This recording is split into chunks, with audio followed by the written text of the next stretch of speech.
Let's talk about the Alex Verus books.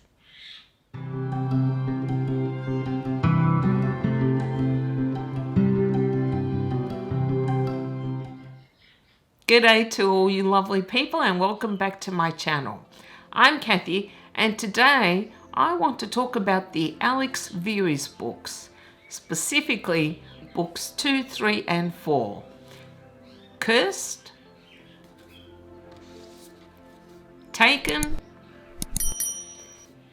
and Chosen. I'm going to review each of these 3 books individually, but as I also want to talk about a few spoilers, I will split this video into 3, without spoilers, with spoilers, and a summary at the end. And timestamps will be in my description box below. Now, I have already reviewed book 1, Fated, I think it's called, and if you're interested in that video, I'll link it somewhere above as well as in my description box below. Okay. First, I'm going to tell you briefly about the Alex Verus books. The main character is Alex Verus himself, and we view the world through his eyes as the books are written in the first person. It is an urban fantasy set in London. Alex is a diviner who can see into the future with several limitations. For example, if a person hasn't made a decision, then there are several forks of possibilities that might occur in the future. So he cannot predict everything accurately, but he has a general idea. Short term though, for example, he is much better at predicting, which means he is able to escape, say, any attack by others. That is a very general summary of his abilities. In this world that Jacka has created, there are generally 3 types of mages. There are light mages, dark mages, and independents. Alex himself was an apprentice to a dark mage, but he is now an independent. He also has a shop in Camden, I think in London, where he sells magical artifacts. The way the light and dark mages have been portrayed in the books, it seems that the dark ones are just evil, but I also think that they are just more honest than the light mages. The light ones seem to be a lot more manipulative, a lot more subtle, I guess. There is not really much subtlety with the dark mages. In essence, however, I came to the conclusion that they are not all that much different. If they want something, they can be equally ruthless. They have no qualms about killing, and there is a bit of killing throughout these books. Another major character that we met in the first book is Luna, a young girl, I think in her early 20s, who is cursed. Her curse basically turns any bad luck that she might experience to others if she touches them. It means she has had very limited physical contact with other people. She approached Alex because she is looking for a way to deal with this curse so that she can lead a relatively normal life. There are also magical creatures in this world, including Arachne, who is a giant spider, quite ancient, and I think is one of the coolest characters throughout this series. And there is also Starbreeze, an air elemental, I think. I'm sure that there are other magical creatures, but these are the main 2 that we have met throughout the series so far anyway. So that is a brief overall summary of the world that Jacka has created. Now I want to talk specifically about this, Cursed, which is book 2 in the Verus series. Okay. There are 2, I guess, concurrent plots throughout this book. One involves a monkey's paw, which is a magical artifact which grants the carrier several wishes, though there is a cost. The other involves harvesting, which is where a mage harvest somebody's magical ability, whether it is from a person or from a magical creature. When we start the book, Luna tells Alex that she has a friend of hers which she would like him to meet, called Martin.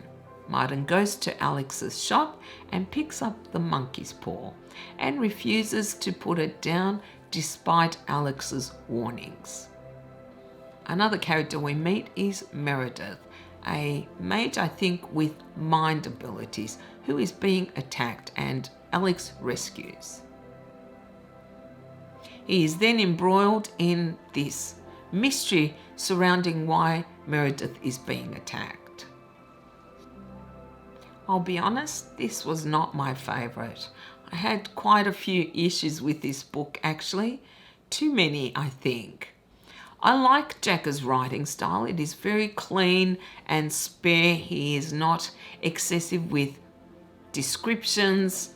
The only thing I might say in criticism of his writing is that there is sometimes a little bit too much exposition and even repetition. It assumes you haven't read the previous books. If you have, it does feel repetitive, but I just skip over those paragraphs where he's explaining what his abilities are or what has happened in previous books. But one of the issues I had with this is it just stretches credulity far, far too much. There is a scene where Alex is being shot at by a sniper in a park, I think, in London. Now, I don't understand why there weren't police swarming all over this place. I would have thought that some of the other people in the park would have called the police, especially since everyone has mobile phones now. And if that wasn't bad enough, somebody actually used a rocket launcher in the park. Yeah, come on. There is no way somebody could use a rocket launcher in public in London and there are no sirens, no police coming. Are you kidding? This is something I feel that the author has really not addressed and needs to. This is an urban fantasy taking place in our modern day world. My understanding is London is very heavily surveilled. There are cameras everywhere, apparently. How is it that these people are getting away with these major attacks causing quite a bit of destruction? Or how launching a rocket at someone and yet there are no consequences? That really, really bothers me. I don't know if it is dealt with in the future, but I want to see it addressed. I want to find out how the hell these things happen and yet there is no real police involvement, or very, very little. Something else that stretched my credulity was how Alex actually got away from certain things. Just too neat and easy.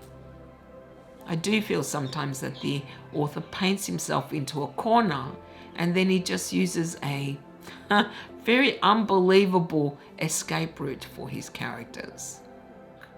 I felt that the character Luna, for example, who I really liked in the first book, was inconsistent in this one.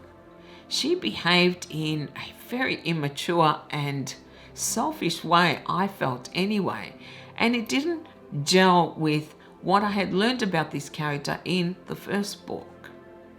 Another issue I had was some of the comments that Alex made regarding women in this book.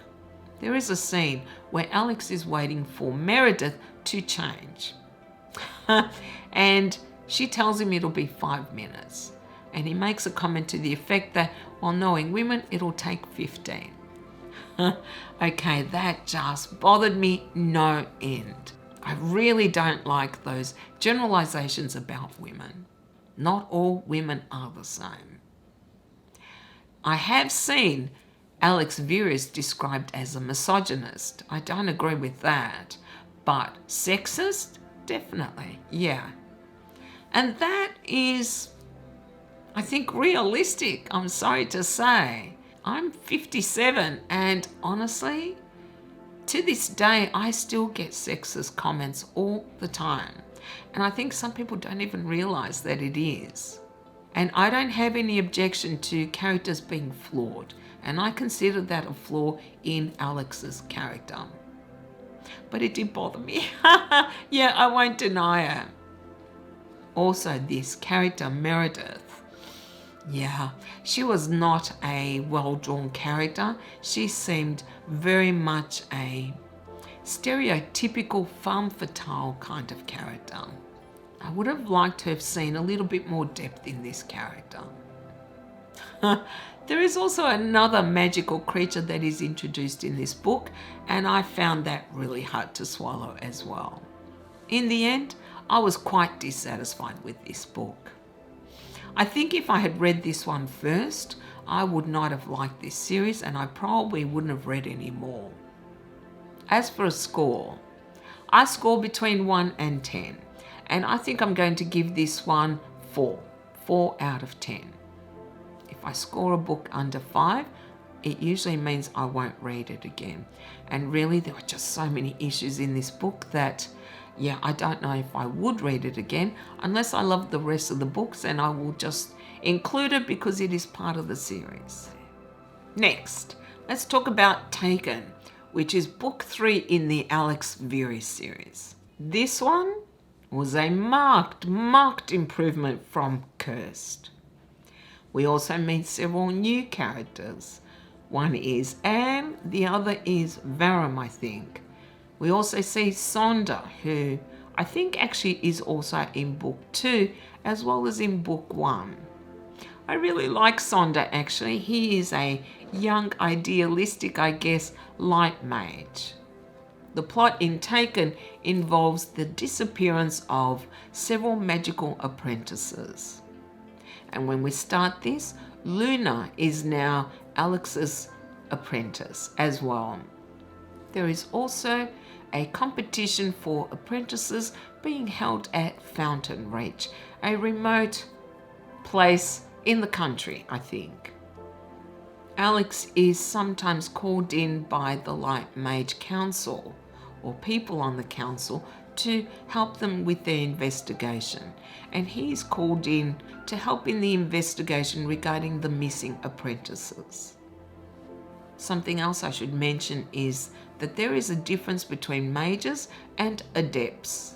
Mages usually are able to draw on their magic to cast different spells. Adepts usually, I believe, only have one spell that they can cast. So I guess you could say there is a hierarchy in the magical world as to what kind of abilities you have. In addition to this investigation regarding the missing apprentices, Anne, another apprentice who is under the protection of a character called Jacka, I think, invites him to come and meet Jacka. We find out, in fact, that Jacka is a magical creature. I think he's half tiger, half man, and that Anne and Varum, these two young apprentices, are under his protection. As a result of that, they are not quite accepted by the other apprentices at this tournament. They are considered something less. And I think you could say one of the themes of this book was snobbery, and how adepts in particular, or dark mages, are not always accepted by light mages. As I mentioned before, there are light, dark mages and independents like Alex. And there is also a council which is ruled by the light mages. See, I still don't get a great sense of how that operates. Do the dark mages actually accept them or not? Is it just for light mages or is it for both? It seems to be just for light mages, and yet they also seem to have a concord. I don't even know what this concord is, which sets out the rules as to what is acceptable and what isn't. It is so vague, so nebulous that I really don't understand how it works. And I feel that the author should have explained that by now, particularly since in this book, the council has quite a bit of involvement. Now, the mystery in this book I thought was really good, actually. And I did find Fountain Reach really creepy. I also really liked the characters of Anne and Varum. They were very mysterious. We didn't know much about them. We do learn more as we go. And I thought they added another dimension to this book in particular. It just added to our cast of characters, I guess. The only thing I will say is that the apprentices at Fountain Reach that were competing in this tournament, my understanding is that they are in their 20s. But man, seriously? Okay, it's been a long time since I was in my 20s, but it seemed to me that they were acting like 14-year-olds, 15-year-olds. Some of the language was so childish. Yeah, I didn't like that at all. It reminded me more of a YA book. And I just didn't think that 20-year-olds behave like that. But what do I know, right? If you've read it, you can tell me if I'm alone in thinking that or whether that is an accurate assessment. It did bother me though. I just thought, no, they're a little too old to be behaving so childishly, and yet they continue to do so. I did, however, much prefer this book. I liked the mystery a lot more.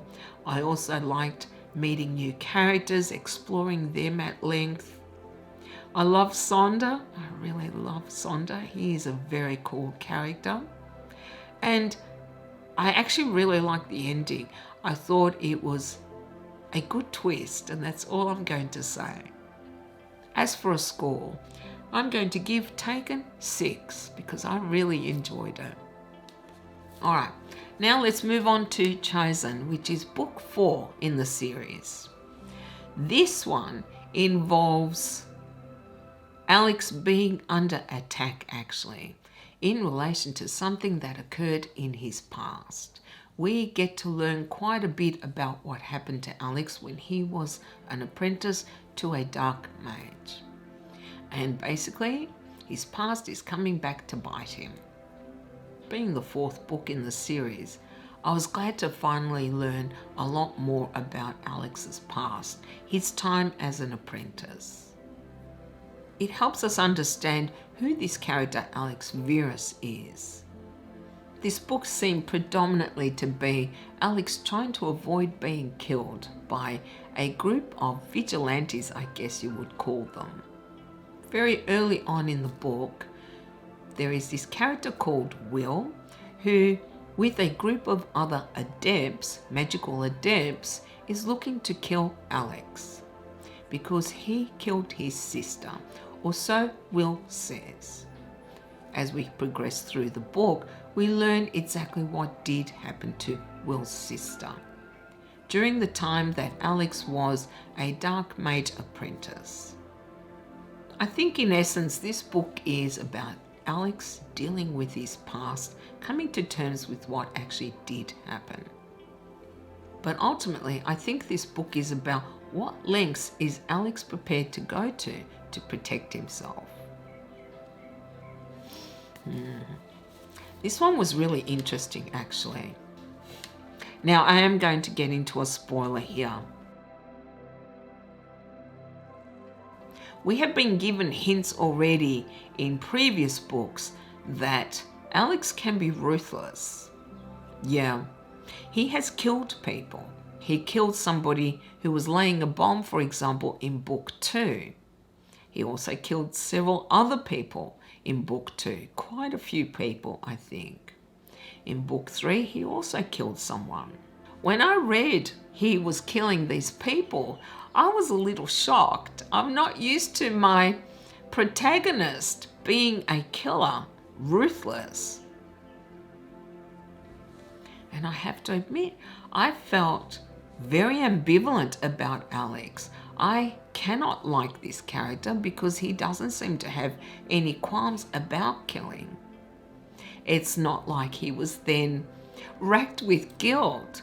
As far as he was concerned, it was kill or be killed. See, I didn't accept that with certain of the people that he did kill. He seemed to take the easiest route, and that was to just kill them, rather than try to resolve it in any other way. And then we come to this book, where he is being hunted by this young pack of adepts who are determined to kill him. And no matter what strategy he uses, he can't change their minds. So you can see it is going to end up that they will either kill Alex, which we know won't happen because there are more books in the series, or he is going to have to kill them. I couldn't see any other way out of it. In this one, given I already had grave misgivings about this character being so ready to kill in previous books, what he did in this one it really did disgust me. There was a lot of talk about he had no choice. He had no choice. Yeah, I think that is just too easy a way out for any character. And in the end, Alex Verus decided that his life was worth more than these young people. Yeah. I'm sorry, I can't admire a character like this. I'm actually a pacifist. Yeah, I just don't know if I could ever hurt somebody else, let alone kill them. However, I recognize I have not been put in a situation where it was me or them. Perhaps I would behave differently, but I don't think so. I think, is my life worth more? Why is Alex Verus's life worth more? I haven't seen anything to indicate that his life is worth more than theirs. What good has he done? Oh, he helped Luna. Big deal. Or he helped Anne and Varian. Again, big deal. Not enough. I think anyone who can so easily take another life without any consequences, without feeling even real remorse or guilt, yeah, I can't admire somebody like that. I don't think he is an admirable character. Makes him interesting, yes, to read about, but hell no, I would want nothing to do with this person in real life. He is not somebody that I would want a bar of, because what Alex did at the end is just so ruthless, so ruthless. Calling Rachel, psychotic Rachel, and Cinder to clean up his mess, God. Yeah, he wasn't even willing to get his hands dirty, and that just disgusted me even more. I think I might have respected his decision if he at least did the killing himself. But that was just, yeah. So by the end of the book, I felt like Anne and Sonda. I was just disgusted in this character. Others were more accepting. I have trouble with that too. I have trouble with characters being accepting of something like this. But let me also say this, that Will and his gang were just as ruthless and just as disgusting as Alex was. Two peas in a pod, really. I'm sorry, but they talked a lot about not attacking anyone else, and yet they did, because they got in their way. I'm sorry, how do they differ from Alex? They were just as ruthless. Particularly given that Will has a reason. He wants vengeance for the death of his sister. What reason did the others have? They had none. Oh, we haven't been treated well by majors. Oh, give me a break. Not good enough.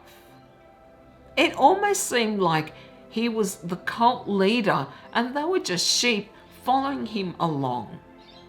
None of them, as far as we know, had a genuinely good reason for wanting to kill Alex, other than that, well, we'll help them. Loyalty can only go so far. If it is going to lead you into killing other people, no. You're a vigilante and you are just as bad, if not worse, than Alex is. In fact, I feel they have become everything that they hated about Alex.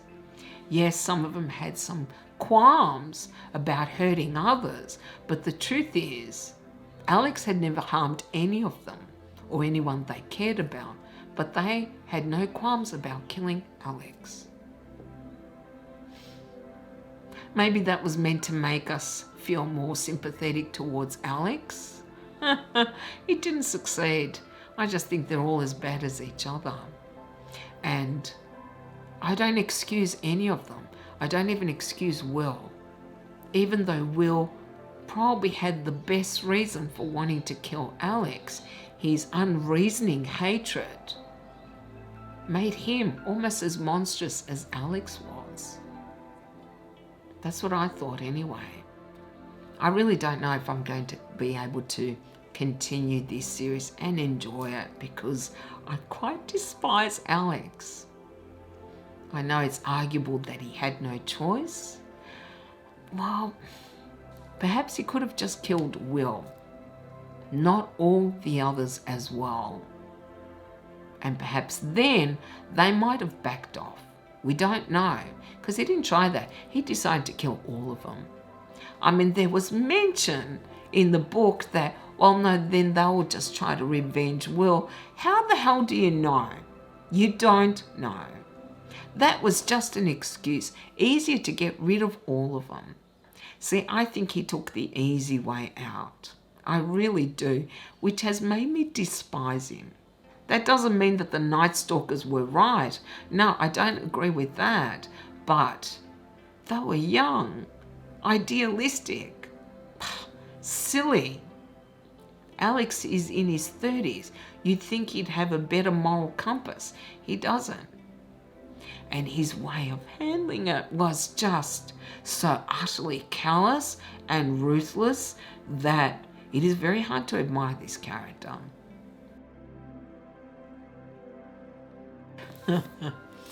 So, yeah. In conclusion,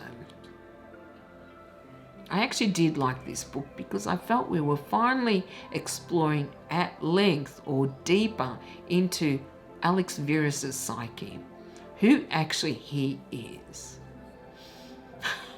Not like him better, but understand him. I also did enjoy learning more about his backstory and about Rachel as well, because we learned a lot about Rachel. But I don't know if I can admire this character because I have none for him. And I'm just not sure how much more I can read about this character without learning to hate him. Though I am enjoying reading about a character who isn't perfect, who is very, very flawed. But perhaps I'm alone in that, but I then want to see if there's any redeeming this character. I'm not sure yet if there is. It'll be interesting to find out. I guess you guys will find out if I can tolerate him any longer.